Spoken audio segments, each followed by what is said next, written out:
Okay, so hi everyone. When I talk about 524, there's a book called The Art of the Zen, The Art of Cycle Maintenance, and I thought it would be a good title to steal as my subtitle if I mix it up a bit. Somewhere the word Zen was there too. I think it was Zen of 524, The Art of Motorcycle Maintenance. And if you've ever read the book and you're really excited about this, it has nothing to do with the book. Sorry. I had one person who was actually disappointed about this. Okay. I'm here to talk about 524, and I have a lot of time, and I have even more material, so this will test my hypotheses that will be able to pass all of this material in that amount of time, and now that time is cut even shorter, so that it's been better, it'll be even more interesting. So, son of a... Okay, so mainly I want to talk about change. It's all about changes that we have. This is my new email signature. Things alter for the worse spontaneously if they be not altered for the better designedly, which basically means that we must design for things to improve, because if we don't, they will still change, but they will not change for the better, and it will be by surprise. So we actually should prepare for change, and we should trigger change ourselves, because otherwise it will still happen, but for the worse and randomly. So we make changes to Perl all the time. Perl 5 is specifically the one I'm talking about here, so every time we say Perl, just switch to Perl 5. And we fix bugs, we add syntax, we remove things, we do this all the time. And once a month, we gather all of these up and create a development release every single month. Last Sunday was the release of 525.4. Just then, it was the fifth release of the 525 branch, and it was released by Bingos. So you can actually see these releases every single month, which is really, really cool. It's a lot of work, but it's just easy to bundle them together in a month and release them. And the reason that we do this, we release them because we want to test them out. You can download them, you can install them. That cannot be me. Okay. You can release them, and you can download them, you can test them, you can compile them, you can install them. It will work. You can run them. They're great. And we try to actually get each person we try to get different people to release each month, so we can also kind of refresh that pool of people who do the release. The release can take sometimes an entire day. It depends on how much experience you have with it and how much preparation you've done.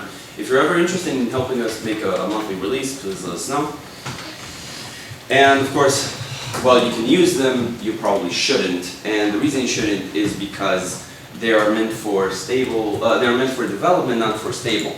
And there's a big difference. We release them in order to shake off the bugs, in order to see what we have done that broke things. So we don't consider them stable. You shouldn't be using them for your systems.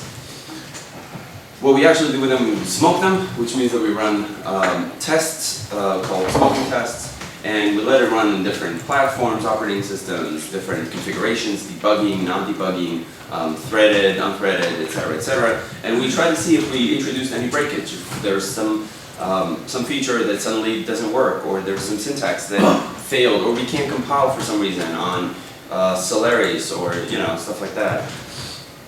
And then we run CPAN smokes, which basically means that we check whether any module was affected by a change that we did in core. People tend to twist Perl in different ways. Often, many of them are not documented, so we don't really know that they did all of these things. Sometimes people actually use undocumented APIs, and sometimes they're very, they won't really want to change them, even though they're undocumented and unsupported. That happens too. And we try to keep track of whatever whatever breakage we caused, and to fix it in the next development version. So we try to smooth out all these changes that we've done, because we make these changes all the time. And then once a year, you actually get a stable release. We collect all of these changes that we've done each and every month and each and every day, and we collect all of them as one stable one after we smoothed out and ironed out as many of these problems as we found. So you get a new stable release every single year, which is really, really, really nice. And once you have those stable releases, you can download them, or you can receive them through vendors. If you're using GNU Linux, distributions will pick them up and will provide them in the next major release. Each distribution uses it differently. BSDs will have them, Solaris, HBX or HBX, ZOS, Herd, we even support Herd. So all of these ways, if you're on Windows, you get Strawberry Perl, you get Active Perl, and you collect them and they build them themselves and they double check them, and it's really, really nice. Perl Brew, you can always install Perl Brew and then you can just download it and compile it yourself, and then you can have it. It's really, really nice. We do a lot of backporting, which means that while we develop new stuff, sometimes we come across major bug fixes, usually security related, and we actually take them and bring them into older versions, because older versions are still supported. At least 2 versions back officially are supported, which means that if you're running one of the 2 older versions, not the one that we're now releasing, for example, we're now working on 5.26. It's not released yet, but that's what we're working on. If we find a bug that is very important, we will bring it back and you will have it in 5.24 and 5.22. So you can get that right here. The next stable point releases that we're going to do for support is 5.24.1 and 5.22.3. There is a specific security thing, very important, that we haven't fully resolved yet, which is why we haven't released these versions out yet. We hope to resolve it soon. It's very complicated and we want to make sure that we get it right with the least breakage, but also fixing the security issue. So, all about changes, I want to talk about the changes that we have. So, a lot of changes. Because it's only a 5.24 talk, I am not going to talk about a lot of the stuff that happened before 5.24. It's a shame because a lot of these things people don't even know existed and are available, but I can't talk about them. I'm going to give you some examples of stuff I'm not going to talk about. Specifically, I'm not going to talk about Unicode string. And you can use Unicode strings. It was available in 5.14, came out in 2011, and it adds support for Unicode semantics to all the string operations that are executed and all the regular expressions that are compiled. And it avoids most of the forms of the Unicode bug. So I'm not going to talk about this thing. There's also the block package, which I will not be talking about. If you take a look at this code where you have 2 packages and you have a my in one, this usually confuses people. The my, people assume that it's based on the package because there's a package and then there's a variable. They're probably related, but not. My is lexical, it's scoped. The scope is the file, so it's actually available in both. But with the block package, once we put this in, it makes it a bit clearer. So yeah. Generally though, don't put more than 1 package in a file. 5.14 actually came out with custom ops. I have a module that I wrote that I talk about as an example of custom ops, refutil. It can do really, really crazy stuff, very interesting, and we were only, in my opinion, we're only scratching the surface on what we can do with custom ops. Of course, we have pluggable keywords, so you can actually create keywords. That's pretty interesting. Current sub is a favorite of mine, not because I use it heavily, but because I think it's about time we have something like this. If you take a look at this program that calls tree print recursively in order to print a tree, it's very nice, except it doesn't receive a callback, but also you have to have the subroutine name. Instead, what we often do is write this thing, and then we call the sub itself using a callback. So we create a callback and then we call the callback. That of course will work because the subroutine does not actually exist yet in the variable, so you can't use it. So of course we'll create the subroutine and then we'll create the variable and then we'll apply a subroutine to it and then we can use it, close over it. Of course we can close over it, you have a memory leak, you have basically a closure and a cyclic reference there. So some people say, well, I can do this. There's scalar util, weaken, and I'm going to call weaken on it. Of course, you can't call weaken on it because it's not even defined yet, so that won't work. Okay, there are a lot of ways to solve it. Mainly one that is not terrible, which is to create the callback and then send to the callback itself, so it's able to, and then you get into stuff like the Y Combinator, and that kind of warps the mind of a lot of people. So it gets into this really bizarre callback thing. But we have underscore subs, and the underscore sub underscore allows you, well, 2 underscores, I'm sorry, allows you to just have always the sub that you are in. Whether it's by name, whether it's in a callback, it's the current subroutine, it's fantastic. I won't mention the fold case function. This is a way to usually check if 2 strings are the same. You lowercase both and you check them. But if they have Unicode, this will not work. And some of you actually work in Unicode, or even speak in Unicode. So some people will do an uppercase, that won't work either. Of course, we can do this. This would be the appropriate way to do that. The regular expression engine is Unicode aware, so you can do this. And you need to quote it because you don't want to have someone in the stream that also has Unicode characters. And then you want to anchor it, so you anchor it to beginning and end, and you do it properly, and then you case insensitive, which is actually the trick here, and then you got to write. A different way would be to just call fold case. Yes, Nicholas. Yeah, you're looking scared. I actually want to interject. The reason the audience may not be aware of this, that you need to do this, particularly for the German languages, is like Unicode defines that a B to S matches two Latin letter S's. So this is one of the problems you're trying to solve with this. Yes, those German one is a very good example of how this works. And you're in the right place. Yes, thank you. I would be able to articulate it as well, thank you. But you can call fold case, and fold case says, I can fold this in a way that is Unicode aware. So you can do this. It's fantastic. It's very cool. I really wish I could talk about it. I can't. Fold case, funny enough, fold case was actually provided by FCs by FC. One person that really likes it. There's a core hacker called Father Chrysostomos. It's short for FC. People usually refer to him as Father or Father C because no one can really fully say Father Chrysostomos. But that's a funny part about it. So, regex set operations, I think, are really cool. They are way before 524. I can mention them. This is how they work. You have a regex with the /p, allowing you to put regex Unicode words in there, and then you have tie, which basically means tie script, and lao, which is the Laotian script, I think. And then you basically say, I would like to have a digit from one of these, which is a set operation. You know, the ampersand, you have the plus. So take both of these scripts, and I want a digit from them. It's really nice. It's very cool. You have this example. I want to have a POSIX word character set, but not the lowercase. So remove the lowercase. That's actually the set that I want. It's really nice. Lexical subroutines. If we have this package, a class, it has a constructor, and you have some information, and what we're doing is we're reaching in and creating the information if it's not available. And of course, you'll notice that we put it with an underscore at the beginning so we can hide it. It's a very official way of hiding it because we hope no one will ever reach it or see it. And people, of course, do, and they actually will. So with lexical sub, you can actually change this, and you can introduce my instead before the sub. And now no one can reach it. It's just not available. Just like a my x will not be available. So it's really nice. You can actually have private functions. Some of these signatures are really fascinating. They're not in 524. They came before. But they are interesting. So left and right, fairly simple. We can use it. Of course, we can also introduce a variable here that says, I have something, but I don't want to give it a name, but I do know I have something. And I want to have a default value. I want to use an existing variable from outside and increment it while I'm going in. You can play with variables that existed before in the same signature.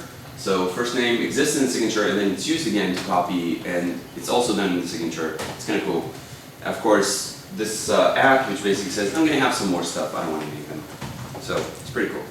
And of course, hashes also work, so you can use hashes directly. Fairly cool. Key value slices is something that I'm actually happy about. You have this common thing where you take all the days, and then we get the first one and the last one using an array slice. Just give me first index, last index. Fairly simple. Just move forward here. And we can also put in a range, get all the weekdays. This is a hash slice that gets me the user and the home. And the nice thing about these, we already know these are hash slices and array slices on values, values. But what we introduce is key value slices, which means that you get the key as well. If we take this hash and we have this we put in a hash instead, and put in the keys and values, we're going to get the values, but we're also going to get the keys along with it, which allows us to get a subset. Pretty cool. You'll get both foo1 and bar1. Then if we have an array, we can also do a key value slice on an array. It's more interesting because then you can get the key, and the value of the key would be the index of it. So it's also fairly cool. Oftentimes, I'll tell you one situation in which you usually would need this when we have the days of the week or the months in the year, and we want to know we want to match the day as in numbers with the day in string. So we'll create an array and then we'll put it in the hash and then we'll add the index. We'll do it very manually. Right here we can just create that array of days and just yank it out with the index instead. So functions like local time would return the days or the years, and you have all these in digits that are relative in indexes. Okay. Postfix dereferencing. I really like it. Postfix dereferencing, we usually do referencing like this. I prefer this way because it's less confusing. I once showed this to someone and he said, I don't see a problem with the example of a scalar ref to a scalar because there's only $1 there. And I have to say, you're not seeing this because there are $2 there. They're just adjacent, so it's very hard to notice. So I always do this instead. And of course we can make a copy. But now we can do it this way. And what happens is that we put the arrow in to access it, but instead we're saying at and star to say, I would like the array at this axis and I don't want to reach inside this array, I just want to get that copy out, which I think is much nicer. And you're able to write continuously from left to right. In this example, we go forward, we usually have to go 1 and then parenthesize the entire thing with curly braces. Instead, we can continue to move forward and just ask the at that's in there. So, it's really simple. An example, keys. This usually gets me, I have to write keys and then I write everything I need to and then I go back and surround them with the right curlies. Instead, we just keep forward. So it's fantastic. Variable aliasing via reference. It allows you to create aliasing of variables. You use the references to do it. This is why it's called via reference, but it's variable aliasing.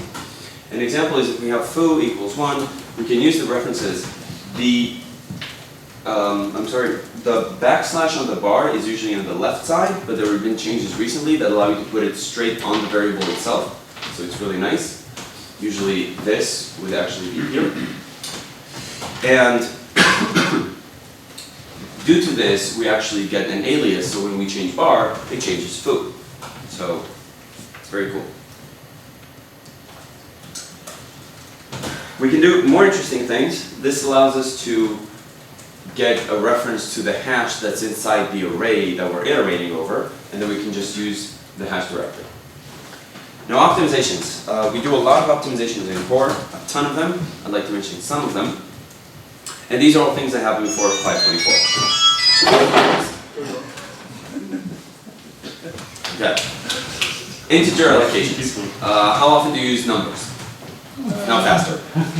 Now when you allocate a number, it's actually faster. If I recall correctly, 13% faster. Which is not that bad because we tend to use numbers. We have a regex optimizer, so when you create a regex, it actually goes through its own optimizer, which is really, really cool. Copy and write, of course. A regex optimizer again, because it's very important, let's say. We have strict regular expression syntax, so you can actually use RE strict, and your regular expression will have a more strict syntax to allow you to not have various mistakes. This is something I'm very happy about, the multi-deref op, which actually takes a large dereference and turns it into a single op. Very fascinating. I'd like to give an example. This is a poem that apparently a lot of people don't know, but there's a C, at the bottom of the C there's a hole. In the hole at the bottom of the C there's a log, in the hole in the bottom of the C there's a branch and log, the hole in the bottom of the C, and on the top of the branch, the hole in the log in the bottom of the C, and there's a frog, and the frog has a bump or a tail on the tail, and there's a speck, and on the speck there's a fleck. So there's a fleck on the speck on the tail on the frog, and the bump on the branch, on the log, in the hole, in the bottom of the C. We tend to write this code, right? Well, not always in this way, but we tend to have complicated data structures. And what happens is, I'm just going to show you how Perl sees it from the compilation perspective. Once it takes a look at all these things and analyzes them into actions that it has to perform, operations, it looks like this. Now it's hard to read, so I'm going to remove all of the cruft that you see here. There we go. Much easier. And what you see, these are all operations like, okay, I have to dereference this, and I have to access that, and I have to dereference that, and then I have to access this, and I have to dereference this. And it keeps going all the way and back. And these are even, it's kind of cool, because some of them, you can even see here, I don't know if you can see here, some of them get folded because I put in just strings themselves. In 524, sorry, it's not even 520, I'm sorry. This is before 524. It came out in 522, I want to say, but maybe 520. So before 524, this is actually incorrect. It looks like this. I'm going to remove the cruft from here too. This is how it looks like. And that is way faster. This is amazing. Upgrading to 522 will grant you this. It's either 520 or 522. And it's really, really, really fast. It's awesome. Of course, we removed CGI. So, oh well. It's on CPAN with a ton of very important patches if you need it, by Lee over there, thank you. So if you're using it and you need it, it's definitely on CPAN and better maintained than before. So, done, bye. So okay, I'm not going to talk about all these things. But I should be talking about 524. So I want to talk about 524 stuff that we've been doing. First of all, removals. We like to remove things. I hope we can remove a ton of stuff. You might think, oh, but I use a ton of stuff. Well, there are more tons of stuff than you think there are in Perl core. That some of them aren't even used probably by anyone, we don't know for sure, but definitely not worth maintaining, so it's almost never going to be something you use. I have a long, long, long hit list. First thing that we removed is the auto deref, it's gone. You used to be able to say push and then give a reference, and that's great, because then it will dereference it automatically, except there were a ton of edge cases and confused the heck out of everyone, and a lot of spooky action at a distance, which we don't want. So we deprecated it, and now it's completely removed. Lexical topical, also we thought would be a cool thing that you could do for each, and then just lexicalize the topical variable, but this also was misused. People often use it by accident, and it caused differences. So, bye, gone. Nested declarations. There are a lot of things that you'll notice are not necessarily errors in the syntax, but there are things that confuse people and cause more mess than we intend to. So we can be Puritans and say, well, they're still functions, and if you don't know how to use them, it's your problem. There's still capabilities that could be misused. We also want to opt for a language that is more understood, despite what people that don't use Perl think. So nested declarations, they're fully usable. You can do stuff like that. But what does that actually mean? When you put an hour inside a mine, or you put a mine inside an hour, or you put that. Most of us don't really know. And those that try, most of us fail. So we remove that part. It's just confusing. There's no actual value. No one looked at this and said, finally I can do this. I was waiting. I had a 3-level hour mine that I put in with a state in there, and I just couldn't do it. So yeah, so it's removed. There used to be the ability in CHD, or some people call it CHDIR, which I just enjoy saying, explicitly going to your directory when you send it false. So if you call CHDIR with an empty value, then this used to go to home. This would fail. If you gave it on def, it used to go to home too. This would fail as well, because these are explicitly false. And the reason this would fail is not because people will call this code, but because people will write this code.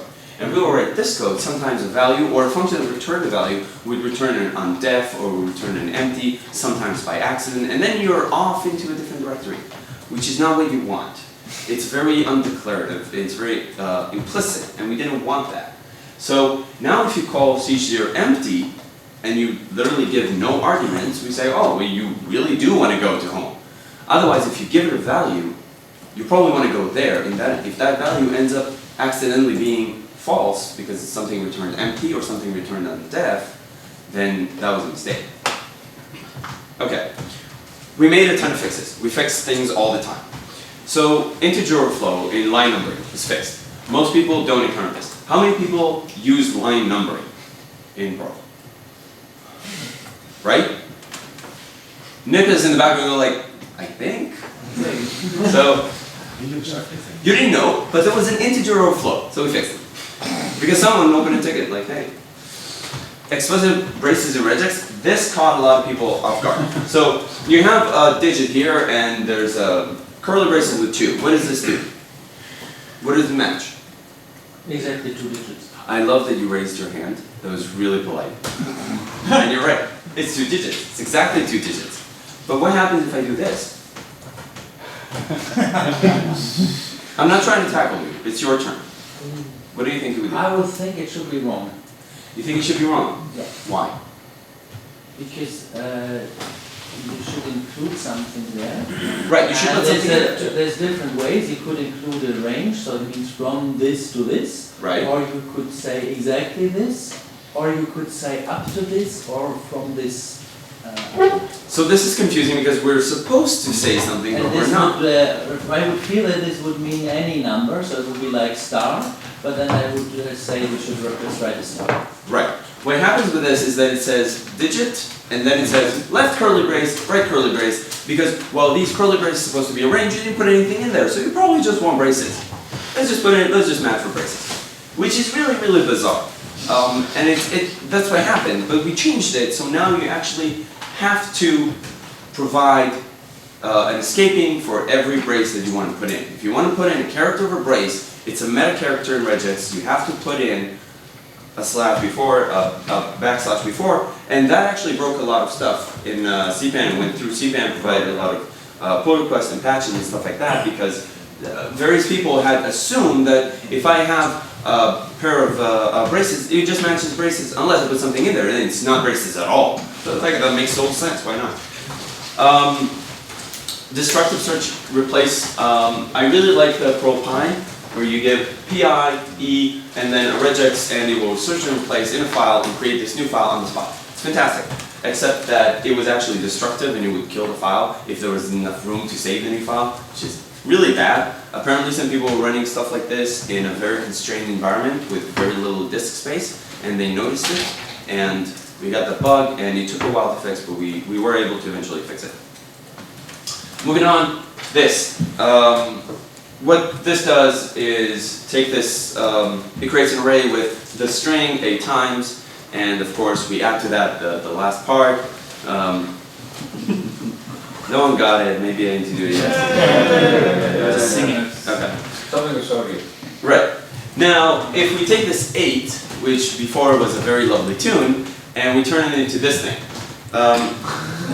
Okay, what it used to do was just crash. What it will do now is take up as much memory as it can, and if you're out, which you're likely to be out, it would just run out of memory and the kernel will probably kill it. Simple, but way better than crashing. Different. Some optimizations, simple arithmetics, which we tend to do, plus, minus, multiplications, subtraction, division, all those things. They're much, much, much faster now. Also, things we tend to do. This is actually, funny enough, I do believe it's going to be one of the more prominent optimizations because we do this all the time. We did an entire context stack rework. I like to say we did it. That's a specific person called Dave Mitchell did it.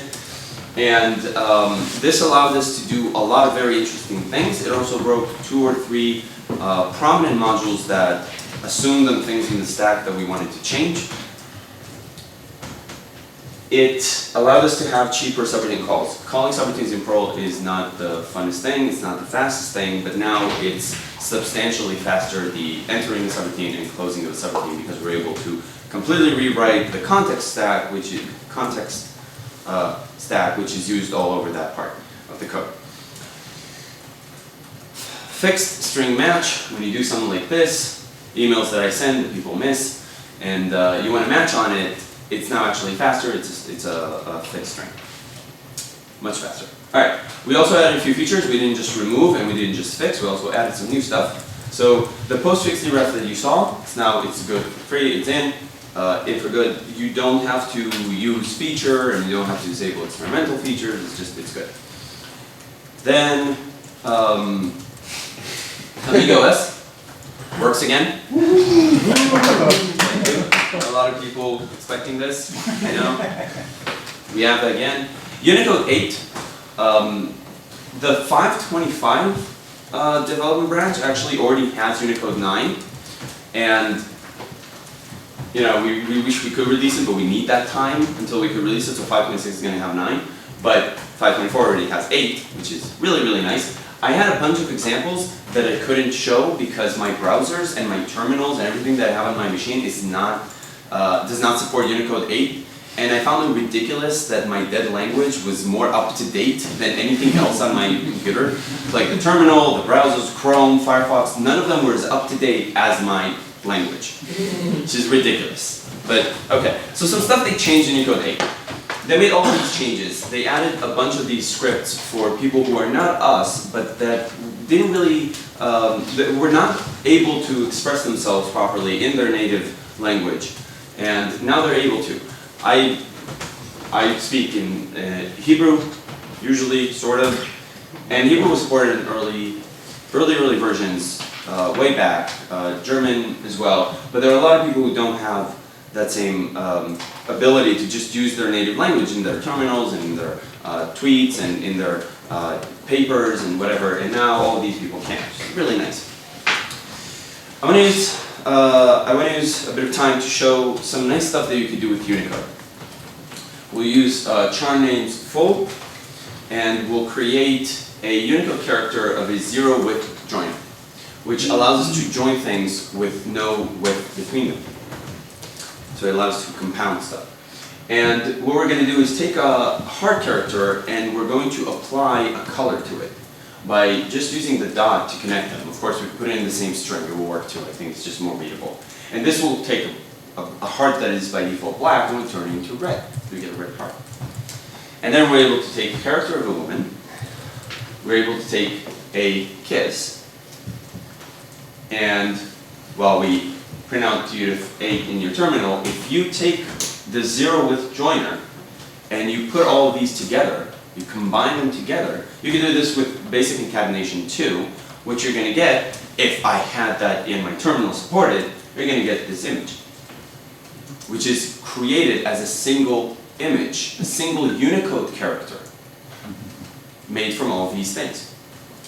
In newer versions of Unicode specifically, I found, and it's very interesting, it's going to introduce a diversity system. So something that we can already do in 524 is the first levels of the diversity system. We're going to have this, we already have this. We can take a person, we can apply a skin tone in order to create a different character that is that person with that skin tone. So if we take this situation, where we had before, we take a heart, it's colored, we get the zero with joiner, put the bin one at the top just to move it out of the way. And what we do is take 2 different skin tone colors, or skin tones. My English is not the best. This uses specifically the Fitzpatrick module, the Fitzpatrick scale, which is a classification for human skin, developed in 1975 by a dermatologist in Harvard that took a look at the response of different types of skin to ultraviolet light, and it's very interesting.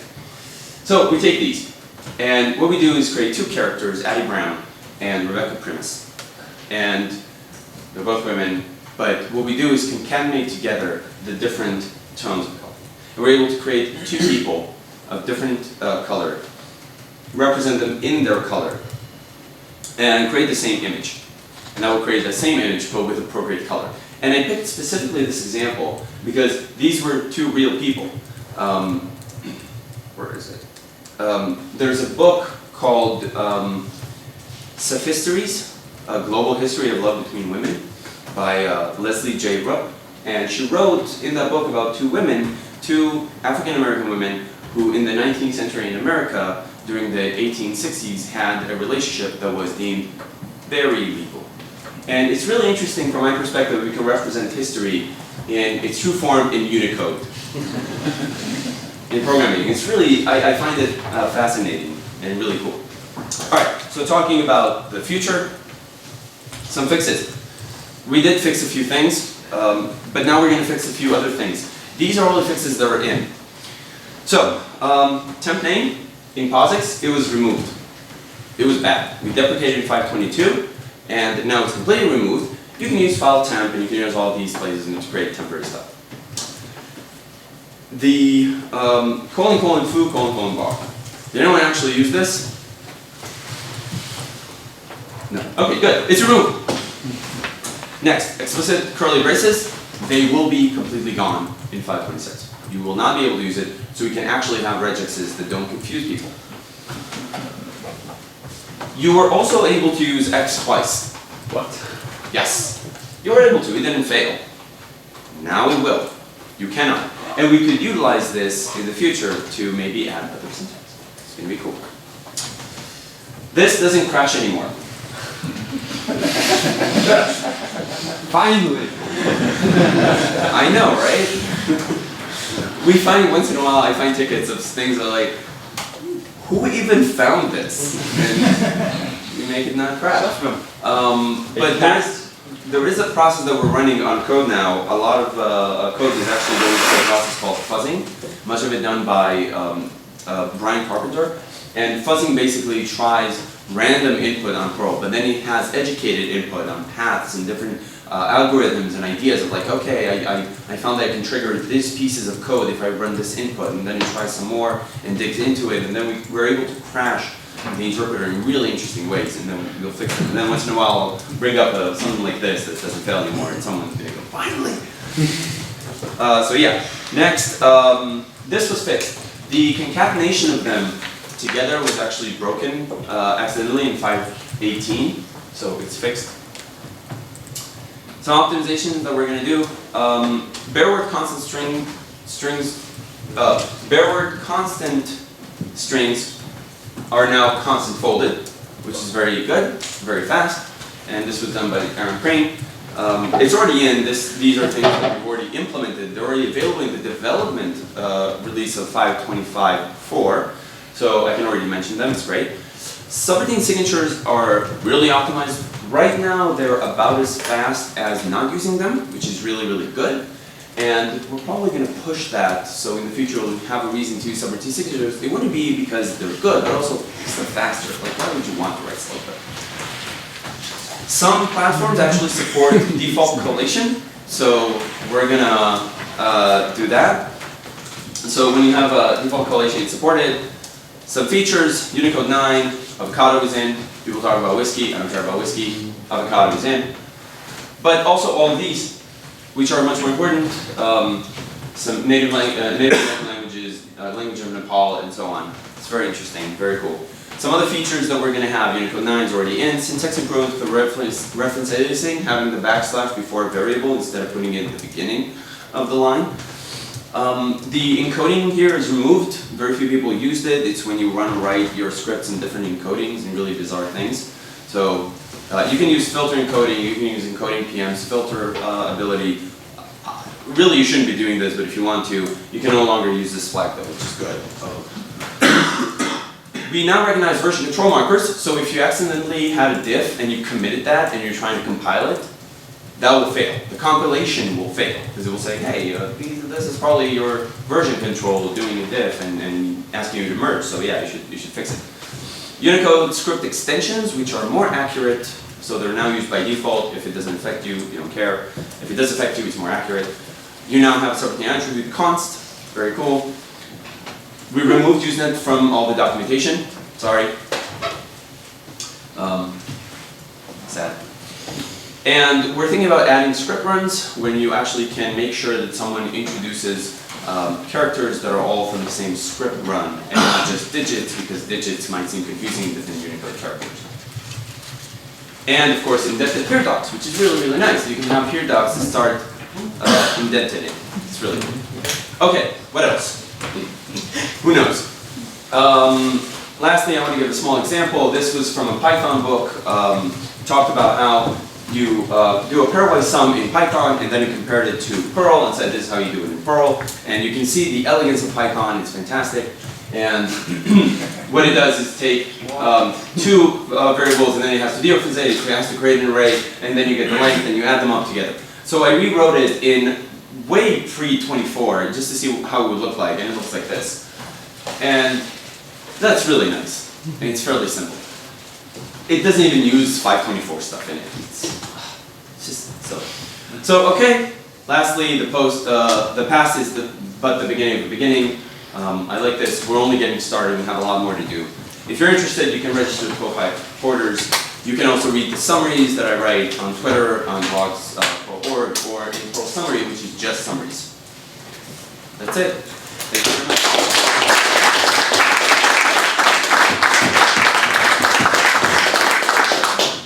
If you have any questions, you can come to me.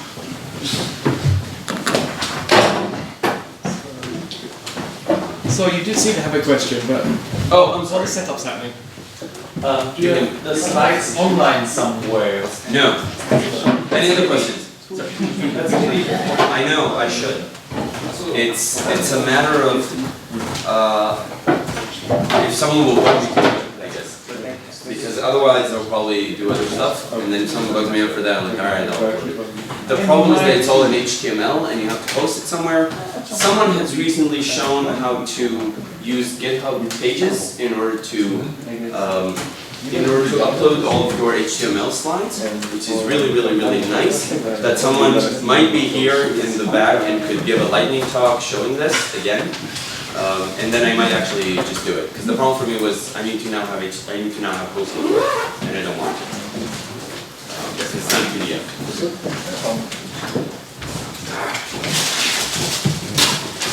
So you have it as local HTML. Sorry. You have it as HTML locally. Yes. Yes.